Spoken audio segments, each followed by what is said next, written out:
Legal, bom, então na aula passada a gente finalizou, né, o nosso primeiro exercício com o CSS Grid. A gente já fez um layoutzinho relativamente complexo, né, mas eu queria mesmo te dar essa noção de como a gente cria layouts, né, com o CSS Grid, como é fácil, como é intuitivo, né, depois que a gente aprende, lógico, né.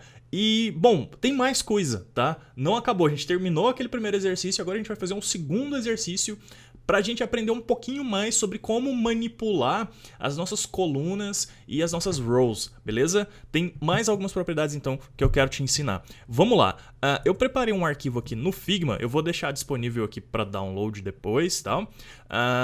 Mas nem precisa muito, tá? Se você não quiser fazer o download, não precisa porque ele é muito simples. Vamos lá, a gente tem essa primeira grid aqui, a gente vai fazer uma grid como essa que você já deve estar imaginando, é muito simples, Brunão. Sim, mas eu vou aproveitar essa grid aqui para te ensinar o conceito de auto-fit e auto-fill, beleza?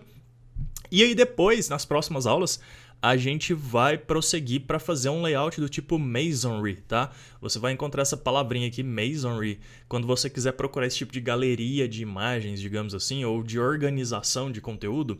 E aí a coisa começa a ficar um pouquinho mais complexa. É parecido com o que a gente fez no exercício anterior, tá? Só que no exercício anterior, o que a gente fez? A gente foi fazendo isso digamos, manualmente, tá? A gente foi olhando grid, coluna, row, e a gente foi falando, a gente quer que esse cara aqui seja a área X, esse outro seja a área Y, tal.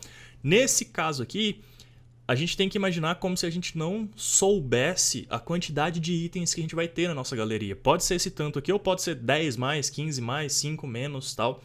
E a gente tem que fazer isso aqui, então, de um jeito, a gente vai fazer isso de um jeito, tá? Aproveitando algumas propriedades do CSS Grid que eu ainda não te ensinei aqui no curso, para a gente fazer isso ficar meio que automático ou, de certa maneira, randômico, tá? Então, esse desenho que eu fiz aqui, na verdade, a gente não vai conseguir reproduzir ele certinho, eu fiz aqui mais para ilustrar o que a gente vai fazer, beleza?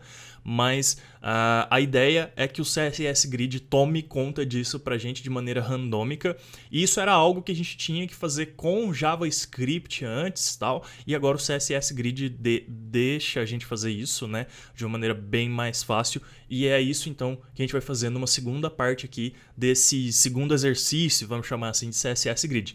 Belezinha?